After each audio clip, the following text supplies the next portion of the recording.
¿Por qué votar? Si de igual forma, aunque llegue a votar a un partido político, todo va a ser igual y no siento la diferencia. ¿Por qué no simplemente votar en blanco? No se puede votar en blanco porque el votar en blanco, si de alguna manera uno dice, bueno, yo voto porque ninguno me sirve, entonces yo voto en blanco. El voto en blanco igual va a favorecer un partido. Es decir, no simplemente va a favorecer un partido porque la suma de los votos hace que ese voto blanco incida en ganar en uno por el tema de cómo está organizada la Corte Electoral, sino que además eh, hay que tomar decisiones en la vida. En las decisiones hay que tomar decisiones y hay que equivocarse. Eh, Hay cosas que los pueblos cometen errores cuando votan, y han cometido históricamente y seguirán cometiendo errores, pero creo que uno debe asumir, yo me equivoqué, voté a este, yo me equivoqué, voy a tratar de la próxima vez ser mucho más fino en no votar a la persona, porque la persona a veces tiene muchos deseos de hacer cosas y a veces el gobierno, uno cuando va a gobernar, se encuentra que la situación no es tan sencilla como parece inicialmente. A veces los gobernantes tienen un montón de ideas muy buenas, excelentemente ideas, muy buenas, pero se encuentra con leyes que están para ser cumplidas. Y si uno no cumple esas leyes, se puede someter a una pena judicial, por ejemplo, voy a decir un ejemplo para ser claro en lo que quiero decir. Uno, por ejemplo, si fuera ministro de ganadería, ¿tá? Eh, una de las primeras cosas que uno se le ocurre, si es ministro de ganadería, me parece que a cualquiera. Es decir, consulto yo cuántas tierras tenemos de colonización. Uruguay compra terrenos en colonización. ¿Para qué? Para que familias ocupen esa parcela de tierra, la trabajen, ¿tá? La exploten y es del Estado esa parcela. Cuando esa familia no la explota, ¿tá? Yo se la puedo sacar y dársela a otra familia que quiere insertarse en el campo, ¿tá? Colonización tiene un montón de tierra en el Uruguay. Ahora, ¿qué realidad tenés ahora? Que hay gente que tiene tierras de colonización que son del Estado, que son de todos nosotros, que las subalquilan, no, ni siquiera las explota, no las explota, está en la ciudad. Y se la alquila a otro, es decir, gana un dinero con una tierra que es de todos. Eso es una cosa injusta. ¿Tá? Uno que haría como ministro de ganadería. Esas cosas no me gustan. Yo se la saco la tierra y pongo a uno que sí quiera trabajarla y que quiera producir. ¿Tá? Le doy un préstamo del Banco República para que empiece su tarea, etcétera, etcétera, etcétera. Bueno, eso no se puede hacer. Se tiene que hacer un juicio. Si yo me encuentro con una normativa que no es la que yo quiero. Es decir, yo quiero hacer una cosa. Ahora, yo como gobernante, como ministro, no puedo hacer. Decir, a partir de mañana vos no tenés más la tierra, te la llevas. Porque él puede hacer un juicio y puedes terminar pagándole a esa persona un montón por daños, perjuicios, etcétera, etcétera. Es decir, lo que tienes que hacer es tomar con paciencia y iniciarle un juicio para quitarle la tierra, ¿tá? Demostrarle que se le puede quitar y ahí demostrar todo y ahí sí sacársela. Entonces, nosotros tenemos normativas que nos hacen que no seamos, que nos controlen, que no seamos autoritarios. Es decir, que vos le hagas un juicio a la persona, porque no es venir y sacarte a ella y poner a un amigo mío, sino que se haya un expediente. Entonces, como el organismo, las normativas no es tan fácil gobernar con las determinadas normativas, ¿no? Vos tenés en todos los campos, si vos querés comprar algo, sos ministro y querés comprar algo, tenés una normativa que cumplir. No es tan fácil ir al almacén y comprar y ya te doy. Es decir, entonces, hay una cantidad de cosas que la gente quiere hacer o los gobernantes pueden hacer, pero se encuentra con que la dificultad. ¿Qué pasa? Nosotros tenemos que ver que los gobernantes tienen esas limitantes. Están las limitantes del dinero, están las limitantes, un montón de limitantes que tenés. Vos con eso, más las presiones que te ejercen, tenés que saber gobernar. Y gobernar justamente, tratar de ser justo con tus medidas. Las leyes que sean justas, en medio de presiones y de normas. Entonces, no es fácil y uno ve la complejidad cuando vos hacés, es decir, cuando vos hacés ves lo complejo que puede ser una tarea. Si vos la mirás de afuera, vos decís todos los gobernantes son iguales, no les gusta más, pues sí te podés ser crítico, porque realmente a veces toman decisiones que uno no las entiende. Pero cuando sos gobernante tenés que gobernar para todo el país. No podés gobernar por una fracción o para un lado o para el otro. Tienes que gobernar a todo. Entonces tenés que contemplar ese equilibrio. Entonces, hay una frase que dice que el que está convencido de una cosa, no es exactamente así la frase. La persona que está convencida de una cosa es porque solo contempla. Si vos participás en la situación, vos ves la complejidad de la situación. ¿Tá? Es decir, vos ves que, por ejemplo, a veces hay gobiernos que aparece gente corrupta. Entonces todo el mundo dice, ay, qué horrible, todos los políticos son iguales, pa, pim, pa, todo. Eso es ruido, eso es ruido. La verdad es que yo le doy a cualquier persona, tú sos el presidente, y tú tenés que nombrar 16 ministros, yo qué sé, 80, 90 embajadores. Vos tenés no sé cuánto en los directores, de las empresas, no sé cuánto de cónsul, entonces son una cantidad de gente que vos tenés que nombrar, de que toda ella te tiene que responder a vos con honestidad. Es muy difícil. Siempre alguno se te va a escapar.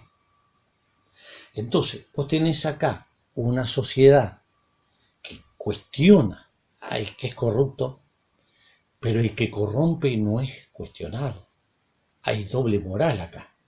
Es decir, yo recibí plata, soy malo, pero él me la ofreció y está todo bien. Eso es una moral que está mal. Es decir, si tiene que ir preso el que ofreció dinero, el que recibió tiene que ir preso y el que dio dinero también. Porque para haber un corrupto tiene que haber uno que corrompa. Si no hay que corrompa, no hay corrupto. Entonces, hay una doble moral de decir, fulanito es corrupto. No, fulanito es corrupto, pero también el que lo ofreció. Entonces, los presidentes tienen que manejar eso. Entonces, si vos tomas toda la complejidad de la política, todas las cosas que tenés que vos negociar en el Parlamento, una ley, llevarla a la Cámara de Representantes, presentarla en la comisión, votarla, después llevarla al Parlamento, para que te salga esa ley, tiene que pasar por el Senado te la tiene que tener mayoría y aprobarla. Es decir, contás con un montón de cosas que no son fáciles porque la democracia no es fácil, porque la democracia es participación. Por eso no es solo ir y votar votar tu candidato y después te vas para tu casa porque ya cumpliste con... No, es tratar de buscar si hay una ley que te favorece, tú consideras que te favorece ir a pelear por esa ley. empujarla hasta llevarla, juntarte con la gente que sea necesario, hacer las cosas que sea necesario para empujar esa ley. Eso es participación y eso es democracia, no es votar. La democracia es solamente el hecho de elegir a alguien que te va a representar, es un representante que vos vas a votar. Por eso digo, hubo épocas que no se votaba y había un presidente solo y era dictatorial. El presidente dictatorial hace lo que quiere, ¿tá? Te guste o no te guste, hace lo que quiere. Entonces, entre alguien que hace lo que quiere y vos tener, a veces puede resultar más cómodo, es decir, el hecho de vivir una dictadura, si a mí no me afecta porque yo no decido nada, hay uno que decide por mí, a mí me beneficia, yo me quedo contento. Pero eso es muy fácil, la democracia es de todos los días y hay que cuidarla. Por eso a veces yo, cuando un político habla de otro político en malas condiciones, las campañas se transforman en una cosa que es circense, porque hay un cierto de la población que le gusta ese circo de fulanito dijo esto de menganito, yo esto es sultanito y esa cosa. Entonces, de repente, los medios de comunicación te pasan a que vos, ¿qué tenés que discutir vos? Los medios de comunicación te dicen lo que tenés que discutir y cómo lo tenés que discutir. Por ejemplo, voy a decir una cosa. Un presidente se pone en un estrado y da un montón de cifras. Cifras que ningún político que está en la oposición las cuestiona. Ninguno dice, esta cifra está equivocada, no es correcta. Ninguno. Pero sí que, por ejemplo, dijo, de fulanito dijo tal cosa. Entonces, cuando vos ves en los titulares, el presidente dijo tal cosa de menganito, quieren que yo discuta eso. Yo eso no lo quiero discutir. Y los políticos no tendrían que discutir, que son cosas. Lo que tenemos que discutir son ideas. Tú tienes tus ideas, yo tengo las mías. Yo te voy a tratar de convencer a la gente que mi idea es mejor y vos discutirlas. Si tenés argumentos, discutí las tuyas. Pero no la agresión. Porque la agresión personal es mucho más difícil de levantar, de perdonar, que una agresión que es sobre la idea. Si discutís ideas, nunca te vas a pelear con nadie. Si discutís cuestiones personales, posiblemente sí, y capaz que la ruptura entre esas dos personas no se salve jamás, porque a veces se dicen cosas muy feas. Entonces después tenés que trabajar en el Parlamento, en una comisión junta, y siempre va a estar eso que vos me dijiste a mí y yo te dije a vos. Si yo defiendo acaloradamente mi idea, pero por eso a veces los políticos que no, tratando de marcar alguna diferencia o asomar la cabeza en las encuestas, dicen algo de otro, que atacan a lo personal, atacan a la familia, atacan a un hijo, a una hija, ¿viste? Esas son cosas que no está bien en políticos porque denigran la discusión la denigran. Entonces, como denigran la discusión, todo después escuchás todos son iguales, son todos lo mismo y esas cosas. Por eso hay que buscar y votar. La gente que está, el presidente, es importante que se peine bien, que hable bien, que se vista bien, que sé, no sé, eso no importa. Lo importante es tener un programa y ver ese programa, qué se cumplió y qué no se cumplió. Entonces, si vos me decís, yo el año pasado voté a mi candidato y mi candidato salió presidente. Tenía un programa de 25 puntos, que está todo escrito. Está todo escrito. Todo el mundo hace los programas por escrito.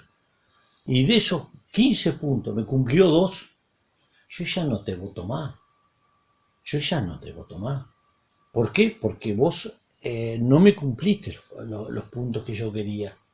Entonces, ahora, si vos me decís a mí, yo te voté a una persona y me prometió cumplir con todo esto, y estos se fueron cumpliendo, y los que no se cumplieron, es porque de repente empezás a ver cuál fue la realidad, por qué es que no se cumplió, por qué esto no anduvo como debía andar. Entonces es a veces que la gente que uno pone, a veces vos elegís a una gente, a una persona. ¿Qué pasa? El problema es, vos a veces como presidente, y uno tratando de ponerse como presidente, vos elegís la gente que te resulta más honesta. A veces la gente que te resulta más honesta no es la más capaz. Entonces, vos tenés honestidad, no va a robar, no va a hacer, pero sí no va, yo le voy a dar dinero y esos dineros no los va a utilizar inteligentemente. Entonces, ahí ya tengo un problema. Entonces, hay veces hay que ver cómo qué se prioriza. Un gobierno, yo principalmente a mí me gusta ir a un país y decir, no importa qué país sea, africano, asiático, no sé, yo tengo todos los candidatos ahí y a mí me gustaría que dijera, me gustaría votar al candidato que apuesta a la cultura y a la educación. Para empezar, ¿quién apuesta a la cultura y a la educación? ¿Qué aportes da económicos? ¿Qué aportes da a nosotros? ¿Qué aportes da a la salud? La salud y la educación son los pilares, porque la seguridad está muy relacionada a la educación y a la cultura, es directamente relacionada. No tiene, es decir, hay gente que dice, a mí salud, educación y seguridad. No. A mí, en vez de, cuando vos invertís en seguridad, es porque tenés un problema. Entonces, vos invertís en inseguridad porque ya tenés el problema armado. Si vos ponés a la educación, vos vas a crear sociedades con más cultura, con más educación, con más preparación, con una visión de futuro un poco más grande. Es decir, entonces vos vas a tener gente que no va a necesitar, hay países que no tienen problemas, pero vos ves cuánto invierten en educación. Es decir, hay países que son seguros. O sea, después decime cuánto invierte en educación, es directamente proporcional.